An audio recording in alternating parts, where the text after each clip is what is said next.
दोस्तों, यह कहानी विपत्ति में पड़े जानवरों की है। एक हरे भरे वन में नदी किनारे हाथियों का एक समूह रहता था, जिसका मुखिया चतुर नामक हाथी था। वर्षों से वह समूह उस वन में सुखमय जीवन व्यतीत कर रहा था, किंतु एक समय वन अकाल की चपेट में आ गया और नदी का जल सूख गया। वन की हरियाली चली गई और हाथी भूख प्यास से मरने लगे। इस विपत्ति से निकलने की प्रार्थना लिए सभी हाथी अपने मुखिया चतुर के पास गए और चतुर कोई न कोई उपाय उपाय निकाल ही लेता था।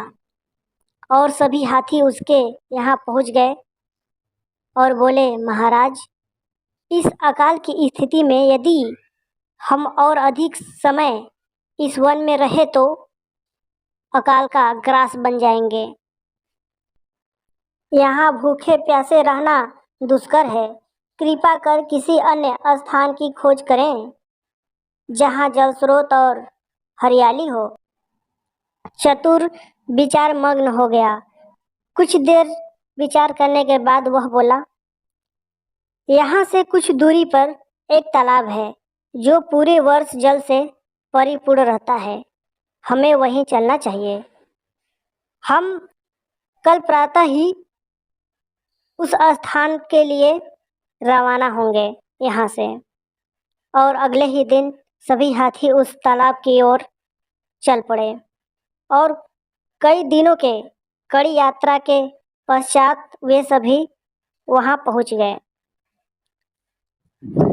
जल से परिपूर्ण तालाब को देखकर वे सभी बहुत प्रसन्न हुए और दिन भर वहाँ क्रीड़ा करते रहे।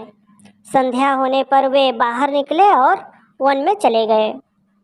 उस तालाब के किनारे खरगोशों की बस्ती भी थी, जिसमें अनेक असंख्य बिल थे, किंतु हाथी इससे अनभिज्ञ थे, अतः वे खरगोशों के बिलों को रौंदते हुए निकल गए। खरगोशों के बिल तहस नहस हो गए। कई खरगोश घायल हुए, कई मारे गए। हाथियों के जाने के बाद सभी खरगोश एकत्रित हुए और स्वयं पर आए इस संकट के विषय में चर्चा करने लगे। एक खरगोश बोला, हाथियों का समूह प्रतिदिन जल पीने के लिए तालाब में आया करेगा। ऐसे में हमारा यहाँ रहना प्राणघातक होगा।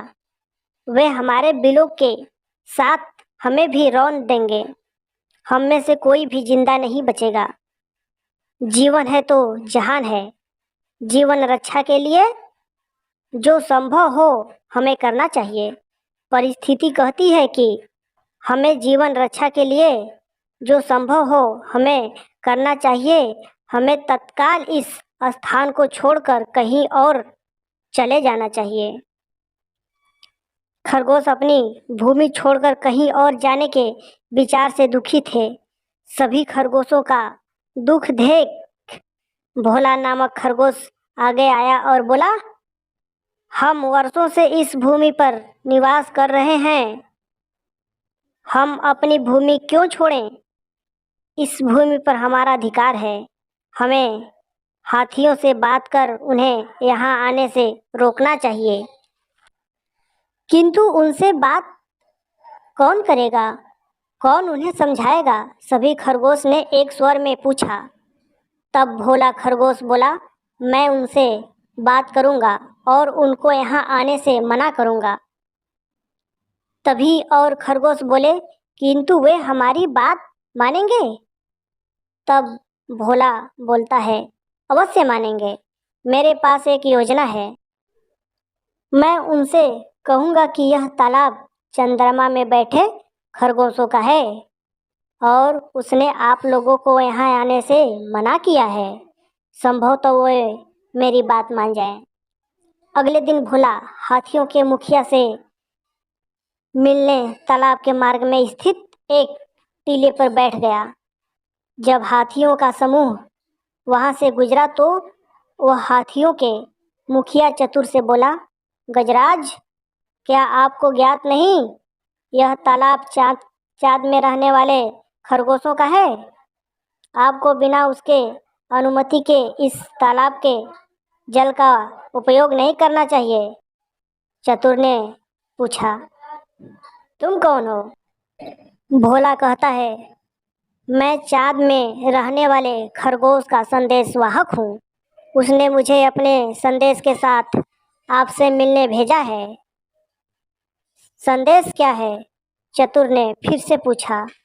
संदेश यह है कि इस पवित्र तालाब में चंद्रदेव का वास है, इसलिए तुम लोग इसके जल का उपयोग नहीं कर सकते। चतुर बोलता है, मैं कैसे मान लूं कि यह तालाब चंद्रदेव का है? जब तुम मुझे तालाब में चंद्रदेव के दर्शन कराओगे तभी बात मैं मानूंगा और अपने दल को यहाँ आने से रोकूंगा। भोला बोला, चलो मेरे साथ और स्वयं देख लो। कहकर भोला चतुर को तालाब किनारे लेकर गया। उस तालाब में चाँद की छाया पड़ रही थी। भोला चतुर को वह छाया दिखाते हुए बोला, देख लो, तालाब में चाँद का वास है। अब तो मेरी बात मान लो। चाँद की छाया को चंद्रदेव समझकर चतुर ने उसे प्रणाम किया और वहां से लौट गया। उसके बाद उस तालाब में हाथियों का समूह कभी नहीं आया।